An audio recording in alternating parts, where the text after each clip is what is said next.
The pilot of the Challenger space shuttle, Captain Michael J. Smith, was from eastern North Carolina. Now, a piece of that tragedy has found its way back to Carteret County in an unusual way. What a coincidence. Here in News Channel 12, Chief Photojournalist Alan Fairbanks today visited the Newport barbershop where that piece of history ended up. When I come visit, it's like visiting home again. Busiest barbershop in town. Yes, it is. It's the only barbershop in town. I'm the king. 19 years of collecting old stuff. It's a lot of stuff my wife won't let me have at home. It's treasure to me. I've had a lot of guess what I am objects in here, and that became one of them. But no one guessed what it really was. It's a piece of the skin from the Space Shuttle Challenger. Would y'all like to hear the story? Started with a fisherman, and he snagged that piece of debris in his nets. Then he gave it to a fella here from Carteret County, and he brought it in here for a conversation piece. And then a friend of mine and a customer came in for a haircut, Steve Show. Marty showed me the piece there, and he said that he thought he had possibly a piece of the space shuttle. And he said, we can find out real quick. I just told him, I said, well, I've got a friend that works at NASA, I'll give him a call. I said, no kidding. Yeah.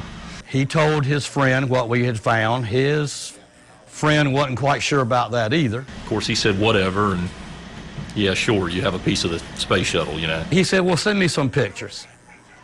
And he did. He was like, wow, send me another picture. And he texted back, holy crap. And finally, he confirmed that, yes, it was a piece of the shuttle, and told Marty, and he had quite an amazing piece of artifact there. I would have been around 30 years old, and I watched it on TV live, and it broke everyone's heart. And we've been in contact with NASA, and they would really love to have it back. So now it's a waiting game. Well, NASA is scheduled to come pick up that piece, and until then, Mr. Shirley has strict orders to keep it in his possession. Many people are out here on vacation at Ocracoke Island, including one man who was attacked Wednesday afternoon by a shark.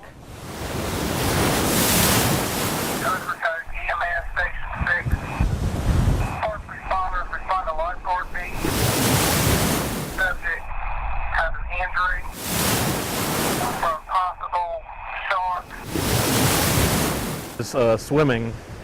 I think he was walking around, and like a lot of us do, go out there and mess around. That's when 67-year-old Andrew Costello felt a tug on his leg. He said he felt it pull him under, and he thought he was done. I realized that his bathing suit was gone, and what I thought was a red bathing suit was blood running down this leg, I think. And I mean, it was running all the way down, and that's when we realized what had happened. The rescue team was here within 2 minutes. I was just so impressed at how quickly they were getting him to the help that he needed, and that so many people were helping out. So we pretty much come down and made, verified, oh well, y'all did everything, let's get him out.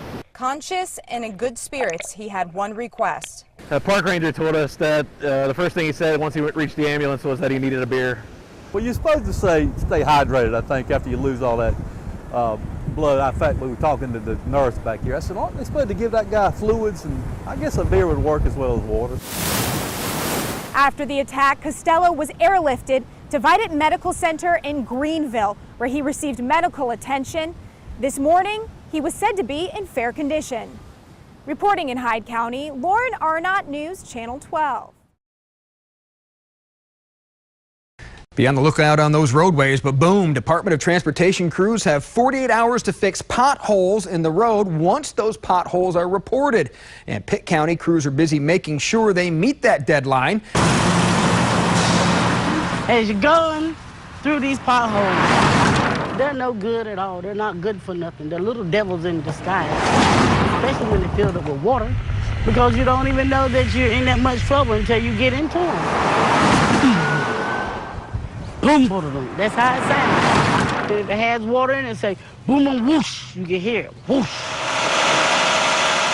When we have heavy rains, the water seeps through the cracks and voids in the asphalt, gets into the subgrade, deteriorates that, and when traffic hits it, that's when the potholes form. We've got 2 pothole crews that go around with trucks similar to this, and they do exactly what these guys did. They square it up, clear the hole with debris, clean it, tack it, fill it with asphalt, and compact it. Ready?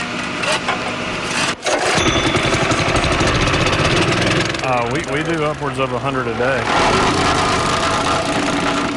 Somebody calls the office, we put in an action request, they get distributed to the asphalt crews, and then that's how they go on their day-to-day routes to address those reported potholes. A lot of people do not know that there is even help that's available.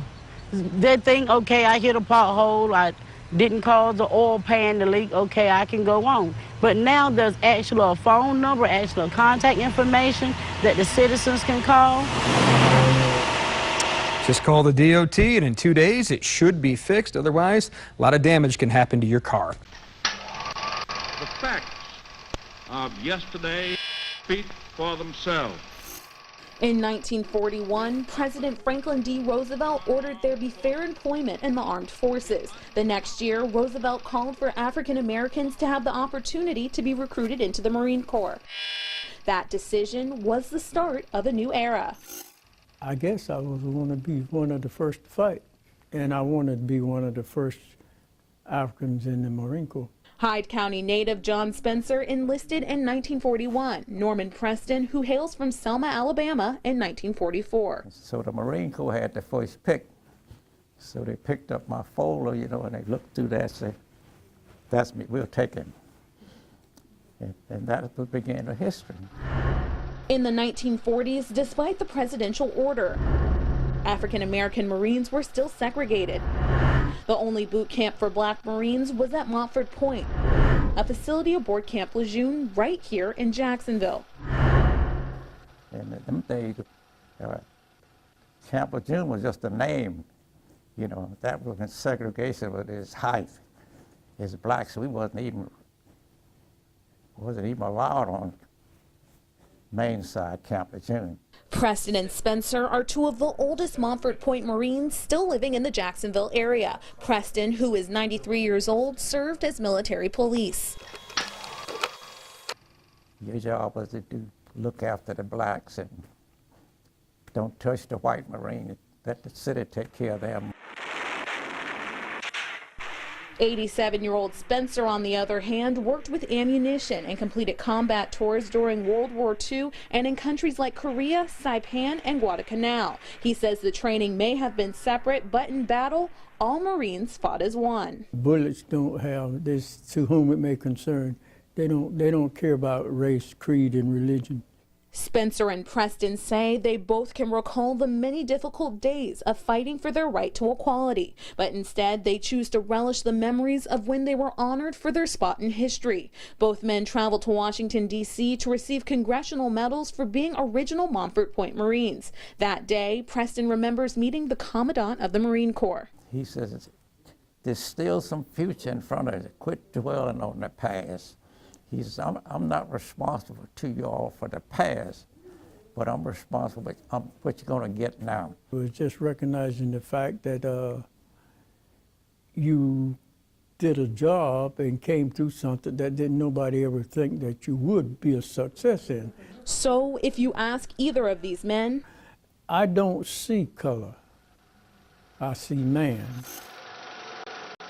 Even though they had to train separate from the other groups of Marines, the only thing that they tell you when they give you that anchor and globe, you are now a United States Marine. They were honored to have served their country and have paved the way so younger generations of Marines could do the same. Reporting aboard Camp Johnson, Jessica Albert, News Channel 12.